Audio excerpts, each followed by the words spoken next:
Hello, and thank you for joining me today on Baha'i 101. I'm Ian, and this video is going to be a lightning round going through facts about the Baha'i Faith. Let's get into it.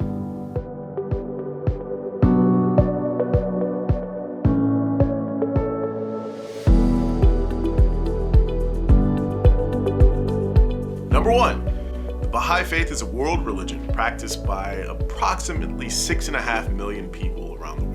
Number two, Baha'i Faith is the second most widespread religion on earth, behind only Christianity. Number three, the Baha'i Faith was in fact the fastest growing religion by percentage in the 20th century. Number four, the Baha'i Faith was founded in 1844 in Persia, which is modern day Iran. Number five, Baha'i Faith was founded in 1844 in Persia, which is modern day Iran, by two divine messengers, the Bab, who is the herald of the Baha'i Faith, and Baha'u'llah, which means the glory of God. And now, let's get into some of the fundamental teachings of the Baha'i Faith.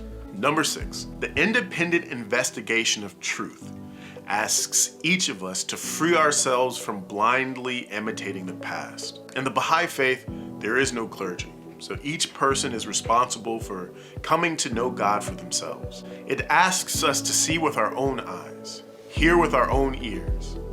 Number seven, the oneness of God. Baha'u'llah teaches that God is the creator of everything, all that exists, the whole universe. He also teaches that there is only one God. So all of humanity's varied, colorful, and often very manly conceptions of God throughout history are the results of human imagination and are not really reflective of God's true nature. God is referred to as a personal God, unknowable, inaccessible, the source of all revelation, eternal, omniscient, omnipresent, and almighty. Number eight, the oneness of religion. So God created the universe and everything in it, including humanity. And because of his love for us, he promised to never leave humanity alone or without guidance. So throughout our history and evolution, God has sent us special messengers to share his will and guidance for us. These messengers reveal or manifest God to us in the world. So Baha'is call them manifestations of God. Abraham, Krishna, Moses, Zoroaster, the Buddha, Jesus, Muhammad, and in the Baha'i Faith, the Bab and Baha'u'llah have all been sent by God to different parts of the world at different times in order to guide us to God and to help us move forward along our collective evolution. So fundamentally, truth is one in all religions. The differences we see in religions exist because each manifestation came and taught according to the needs and conditions of the people of that time and in that location. Number nine, Baha'u'llah, the manifestation of God for this day. Baha'u'llah, which means the glory of God, was born Mirza Hussein Ali to a noble and wealthy family whose father was a minister in the court of the king. He forsook a life of worldly power to devote himself to the upliftment of the poor and the destitute. Throughout his life, thousands of verses, letters, and books flowed from his pen. In his writings, he outlined a framework for the development of a global civilization, which takes into account both the spiritual and material dimensions of human life. For this, he endured 40 years of imprisonment, torture, and exile. Number 10, the elimination of all forms of prejudice. The unity of humanity demands the elimination of all forms of prejudice and bias, whether racial, ethnic, class-based, political, whatever. Number 11, equality of women and men. The oneness of humanity also demands the recognition of the equality of women and men, and that we advance the status of women all over the world. Men and women are the two wings of humanity, and they must be equally developed for humanity to fly.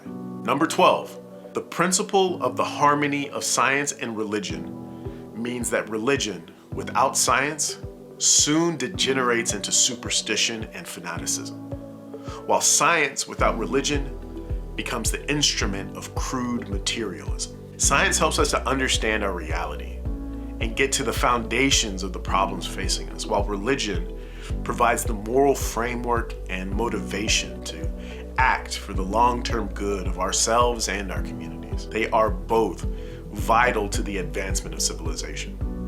Number 13, universal education. The education of each child is compulsory in the Baha'i Faith. In addition to this widespread education, each child must be taught a profession, art, or trade, so that every member of the community will be enabled to earn his own livelihood. Baha'u'llah wrote, "Regard man as a mine, rich in gems of inestimable value. Education can alone cause it to reveal its treasures and to enable mankind to benefit therefrom." Number 14, justice as the ruling principle of human society.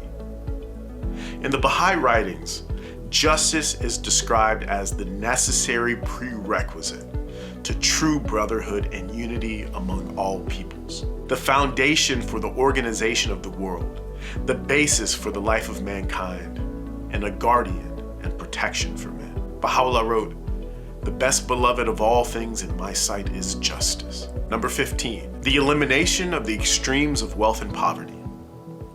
The Universal House of Justice, the supreme ruling body of the worldwide Baha'i community, said, "The disparity between rich and poor is a source of acute suffering in the world and keeps it in a state of instability, virtually on the brink of war. The writings offer a spiritual path forward. Hearts must be so cemented together. Love must become so dominant that the rich shall most willingly extend assistance to the poor and take steps to establish these economic adjustments permanently." Number 16, universal peace is our supreme goal. At this point, it's self-evident that human civilization is in the process of transforming itself into a world civilization. This is the highest and final stage of humanity's collective evolution on this planet. This fact has also brought the prospect of world peace within reach. For thousands of years, members of every faith have longed for a promised day of peace among men, where they will beat their swords into plowshares and their spears into pruning hooks.